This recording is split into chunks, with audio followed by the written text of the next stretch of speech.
How's it going, everyone? This is the George here, and today we're going to be talking about Indiana Jones and the Raiders of the Lost Ark. This is the 1981 adventure film directed by Steven Spielberg. The story was written by George Lucas, who 4 years before created Star Wars, and this film stars Harrison Ford, Karen Allen, John Rhys Davis, and Paul Freeman. In the first film of the Indiana Jones franchise, in this film, Indiana Jones and his former lover Marion Ravenwood try to compete against the Nazis to get the Ark of the Covenant because Adolf Hitler wants it because he thinks it's going to make his army invincible. And while this is a fictional movie, it takes place in the 1930s. And this movie came out many years before I was born. So I never experienced this film in theaters. But I remember when I did first watch this film, it was or around middle school. It was when I was really getting into other movies. I was part of a movie club at my middle school, and I was getting really into movies. I was watching movies like Alfred Hitchcock's Rear Window, The Karate Kid, Rocky, and also around this time I was getting really into history. I was Social studies had become my favorite subject in middle school. I loved the subject in sixth, seventh, and eighth grade. I had teachers that made the subject very interesting. And even though I know this movie was fictional, the fact that it took place around a crucial moment in history and it was connecting to history from thousands of years ago, it really caught my attention. And also, Harrison Ford, Han Solo, was playing Indiana Jones. So I was very curious to see this film. And it did not disappoint. This has been one of my favorite movies for over 15 years. And the thing that I grow to appreciate more and more is it does so many things perfectly well. This is top notch filmmaking from Steven Spielberg. And right from the beginning, everything I thought was captured perfectly well. The beginning of the film, the introduction to Indiana Jones, where at first you don't really get a good look at him until someone tries to betray him and he uses his whip to smack the gun out of the other person's hand. And you see him collecting all this dirt and putting it in a bag, and you find out he's doing it because when he takes the gold idol, he's gonna put it on there to make sure like the weight is still the same. And you see how he's getting all these tarantulas off of him and Alfred Molina's character. This is, by the way, one of Alfred Molina's first roles, and how he's countering all these booby traps, how he's avoiding them, and it's going perfectly well until he realizes that that bag of dirt did not weigh enough. It triggers this boulder, which the practical effects look great for that, and these booby tracks are going off. He gets betrayed by Alfred Molina, and he's trying to get out. And then he encounters his rival Belloc, played by Paul Freeman. And you find out that these two have a rivalry that's going to continue on in the film when we find out that Belloc is working with the Nazis to get the Ark of the Covenant. And he's being chased by these natives. And he goes and we see that while Indiana Jones is this badass character, this smart character, and we later find out he's a professor, he's also a character that's flawed. Flawed. Once the situation's looking bad, he's running, scared for his life, screaming, and then we find out on the plane in a hilarious way that he is scared of snakes, that he does not like snakes. And it's funny, but I can also relate to it because I don't like snakes. And I just want to get into Harrison Ford as Indiana Jones. This is probably my favorite role of his. Now, don't get me wrong, I love him as Han Solo. He's a fantastic Han Solo. Han Solo is one of my favorite Star Wars characters. But Indiana Jones, you can tell this is the character that he is the most passionate about. He has always spoken highly of this character compared to how he feels about Han Solo, where he wanted this character to die off and was glad the character finally died off. But Indiana Jones, this is a character that he's very passionate about. And when I was like looking more into more details about this film before I did my review, I looked up that apparently they weren't going to use Harrison Ford because he already worked with George Lucas on Star Wars, and Tom Selleck at one point was considered for the role. And as much as I like Tom Selleck, it's hard to see anyone, no matter how great an actor they are, in this role because Harrison Ford, he is Indiana Jones. This is a great role from him. He has put so much into his character. He did a lot of the stunts for his character. He even got hurt during the fight sequence later on in the film where he's fighting this German by the plane as the plane is like going around. Apparently during filming he injured his leg and his foot got rolled over. But yet after he put ice on it, he they kept on filming. So he has put so much into it despite getting hurt with this character. But anyways, we learn more about him. We learn he's a college professor, and all the college girls are attracted to him, and it makes him feel very uncomfortable.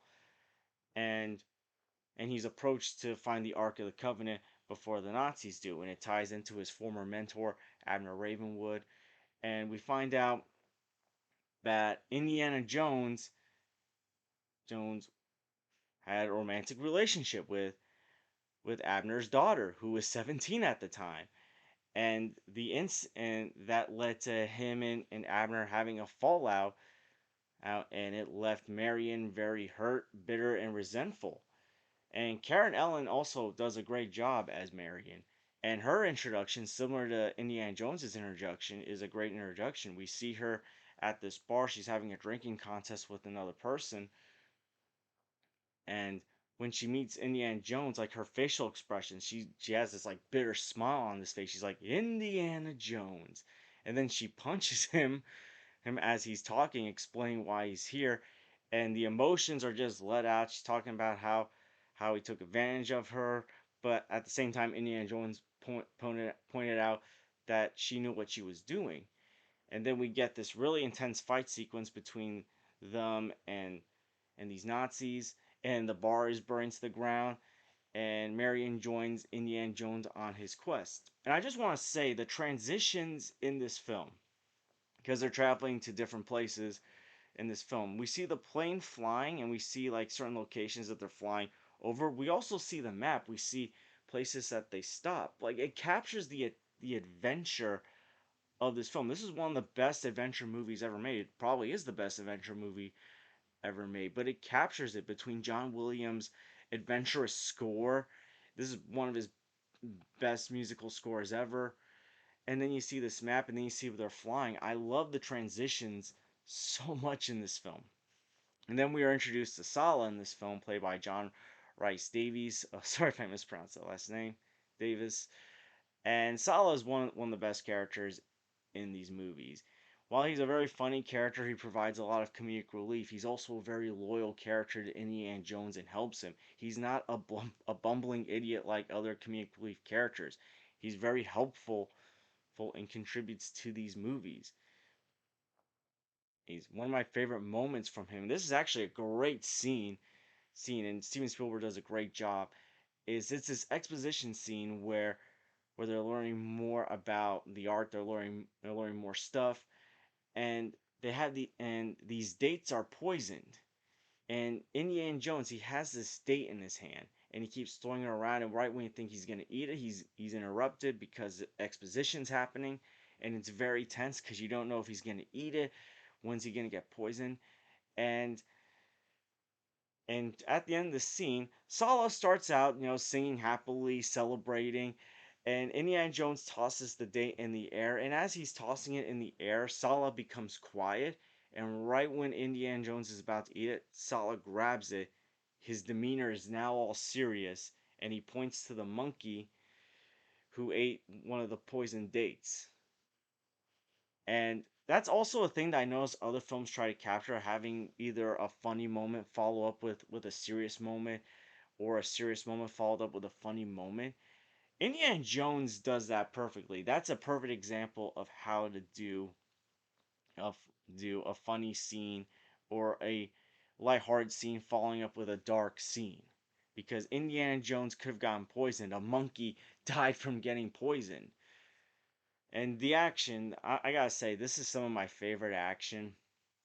Um, at one point, there's this swordsman. He looks really badass. You think a fight's gonna happen. Apparently, in real life, there was food poisoning. Harrison Ford got was one of the people that got food poisoning, and he basically suggested that, you know what, this fight can just end quickly if he shoots the swordsman, and it works very well. It's one of those few things that You wish it didn't happen because yeah, Harrison Ford got sick and you don't want anyone to get sick, but at the same time it led to an awesome scene.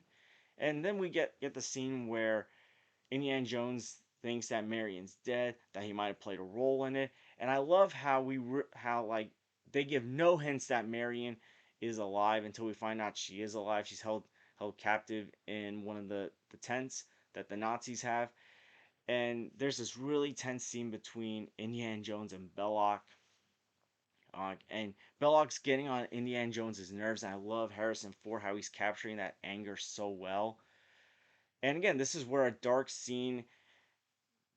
tense scene is followed up with a humorous scene because when all these people are pointing their guns at Indiana Jones in this restaurant, these kids come in to save him. Everyone finds it funny because they're surrounding him. They're all happy, and the people in the bar they put their guns down. They start laughing because they find it cute and adorable. That was another example of a dark scene having a lighthearted, funny scene happening right afterwards, done well. And again, the set pieces look great from the temple at the beginning of the film where Indiana Jones is escaping from the boulder to these scenes in 1930s Egypt, how it looks, how the well of snakes look. And by the way, they use real snakes.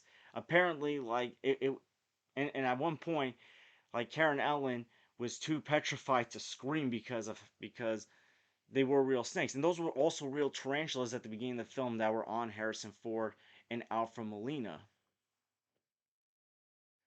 Yeah, like they went all out in this film, and there were some moments where filming was difficult, whether it was the food poisoning or the plane sequence where Harrison Ford did get hurt.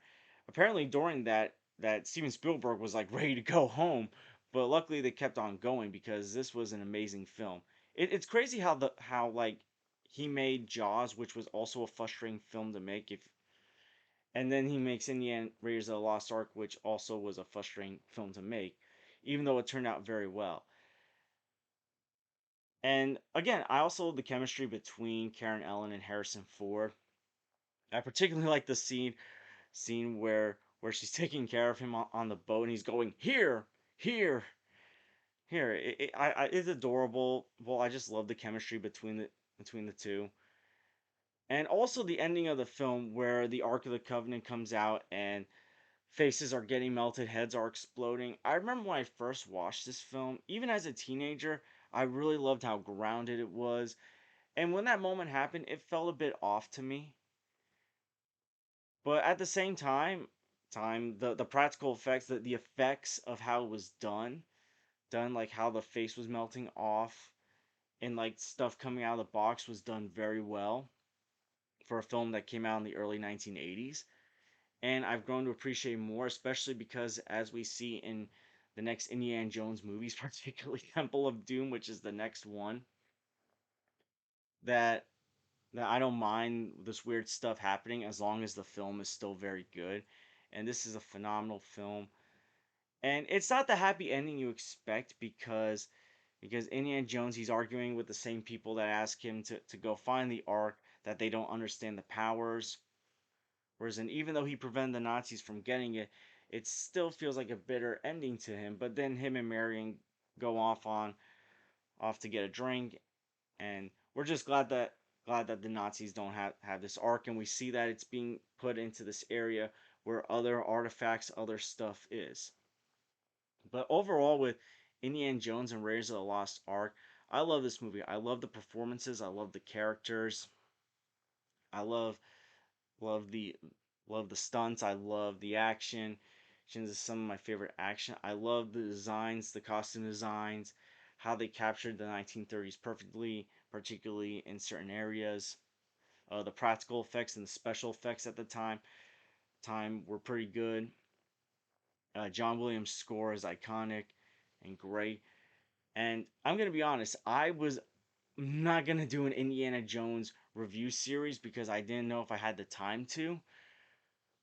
But when I found out that, but when I was able to make some time, I got to rewatch this movie again. I rewatched this movie so many times, and I'm glad I did because I love sharing how I feel about movies that I love, and this is a movie that I love. And overall, I'm gonna give Indiana Jones and Raiders of the Lost Ark an A plus. This is one of Spielberg's best movies. It's one of my favorite Spielberg movies. However, as much as I love this movie, it's not my favorite Indiana Jones movie. We're gonna get to that as we continue this series of reviews. In the meantime, what are your thoughts on Indiana Jones and Raiders of the Lost Ark? Did you love it? Did you hate it? And what do you guys think is my favorite Indiana Jones movie? Take a guess. Let me know in the comments down below. And also let me know how you feel about this movie and what your favorite Indiana Jones movie is. And I want to thank you guys for watching. Please like and subscribe already if you haven't. Please share this with someone that loves Indiana Jones, that loves Indiana Jones and Raiders of the Lost Ark. And I hope to see you guys real soon. Take care, everyone.